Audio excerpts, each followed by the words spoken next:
So if you're also living in the future, you've come to realize that things that have headphone jacks are starting to be less and less common. And with a switch to Bluetooth, you might be out hunting for a new Bluetooth headset to, also live in the future. I mean, maybe you do have a headphone jack. Maybe you're just tired of getting them yanked out when you're doing a workout, or just sitting on the couch and your phone falls over the thing, and you get the point.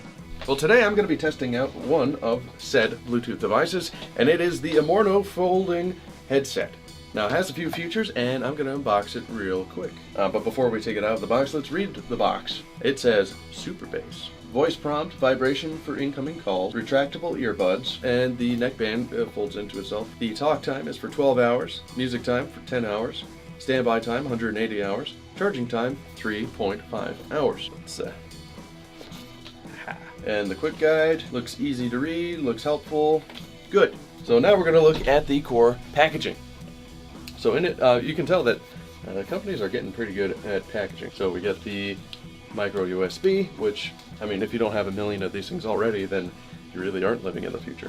I mean, that's not even the future. That's like, it's been a thing for the past 8 years. Replacement earbuds for your different sized ear crevasses. How do you get it out? It's too packaged. Ah. Aha. So this is a somewhat common design. It's the halo style, where you wear it around your neck like this, and it is fairly comfortable. Not everyone likes it, but I mean, if you have collars or necks, you can kind of hide it and no one knows it's really there. But this one's interesting and different because it actually folds, so you might be able to store it in things a little easier than, you know, just having a solid halo around. So I haven't seen really many devices that have that style, so that's pretty cool. The hinges are plastic, so don't stress them too much because they probably break. These pull out, they're retractable. It's a very thin wire, which I have to insist, be careful with. I mean, the fact that they retract and hide means that they'll be protected most of the time for when anything bad could happen. So when you're around your neck, you just pull them up there and they fit in like so, and the wire is a little less visible, which is probably nice. I don't see too much. I mean, if things are actively brushing against your neck, that's probably not good typically anyway. And then you just pull these buttons and they retract.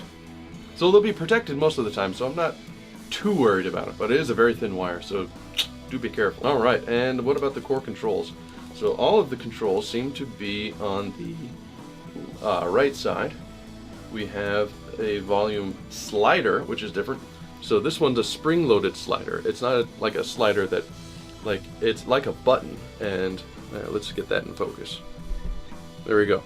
So this, you have to kind of play with a little bit like that to go back and forth. Interesting design. We'll see how it actually works with the rest of the product. And then you have your on-off toggle switch, which I kind of approve of because I get kind of annoyed with the wireless headsets that have a hold power button. Not that that's terrible, but the fact that you have to hold it for a few seconds, and if you release too early, then you have to start the process all over again, and it just can be a little bit of annoyance. Especially if you take it off and they signal in the ear whether it's turning off or on, and you don't have that in your ear to hear, then yeah, it gets annoying. So having an actual just switch that says on off is logical to me. Okay, and then back to the interface. Okay, and then we have the call answer. So you do have to kind of familiarize yourself with the buttons and the feelings of the buttons so that you can kind of just reach and know what you're pressing. So this one would be the closest to you. And to their credit, each one of the buttons is different from the other. So if you remember what they feel like, then you should be able to identify them without seeing them. So I'm getting pretty in depth there, but I figured there's someone out there that wants to know these things. So let's slap it on. It's connected and hear how good it is. Let's check out that super bass they be talking about. And time to kick back to some music.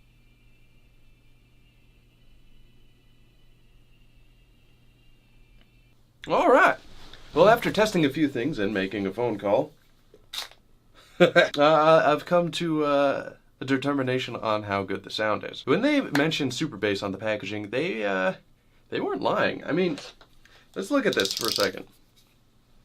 This is like floss thin wiring, and how they got so much information through these, I don't know. Typically good cables are a lot thicker, but the bass and the drivers were very punchy, like surprisingly punchy. I mean, I've gone through a lot of earbuds before, but I don't remember ever having any that were as bassy as these are. So props to them.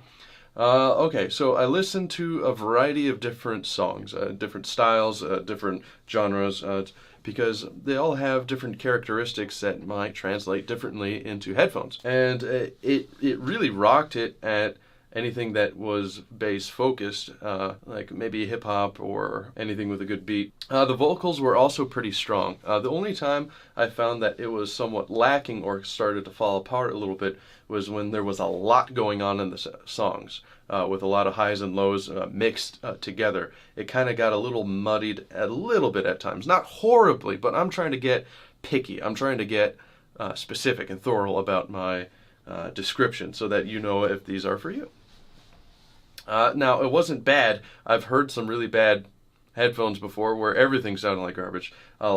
It really does sound good. It's just when there's a lot going on in the song with orchestrational pieces and things like that, sometimes it starts to get a little muddied. But that's okay. That's not everyone's music that they're going to be listening to, and even then it was still very usable. And I still enjoyed the music because, I mean, frankly, earbuds and bass typically don't mix, especially at that price point. Maybe some expensive ones, but even then, I have a pair of Bang Olufsen headphones that are retailed at like around 120, and they're really good at the highs, but they're not as impressive with lows. So, you know, it's a toss-up, but for a pair of wireless headphones, that's pretty good. The comfort of this, after a little bit, you don't even notice that it's there. It's pretty comfortable. It's not like it has bad weight or anything like that, and I will also make mention of this design being good because of how balanced it is. I mean, everything pulls out very easily. When you're done with it, you pull it out, and then you just reach the buttons on the side, and it's already packed. So, just as a comparison, so these were my Bluetooth headphones just before this, and these are JBL's, the Mini Reflects. They're good. They're really good headphones, and they fit pretty easily in the ear. You tuck them in like that. They're fairly comfortable. No halo, but they have like a little bit of an awkward rope thing, so you got to put that behind you, and then you have these. They're reflective, so when you jog, yada yada. This isn't a review for these. I'm just going to point something out. So when you pull these out, a lot of times, so say you're talking to someone in person or you're going to pay for something or whatever, you have to pull these out for a minute. They're all weighted on this one side, and then they pull up, and then they hang down, and that can get annoying. And the fact that there's just a cable like that, so you got to find a decent way to do it. The fact that this is, you know, the wires are all protected, and you can fold them and put them away, and it's, you know, nice and even, is kind of an advantage. But if you don't like the halo rings, then go for a different style. Alright, so that's a rather in-depth review. I could get more descriptive about the audio, but I'm not exactly an audiophile, but I do appreciate good sound, so I will tell you that they are quite decent. I don't know why my eyes have been so itchy today. And then now my eyes are going to be all red and puffy for the rest of this video. Good thing I'm wrapping it up though. If you guys are interested in the Amorno headset, I definitely do recommend it. They're, I'm pretty happy with how well they do. And yeah, good battery time, so it should get you through a whole work day. Also too, they have a nice flex. I just noticed that now. Like, I'm not just gonna snap them in half, so yeah, it's not a rigid plastic. So yeah, definitely recommend it. That's it for today's video. Thanks for watching.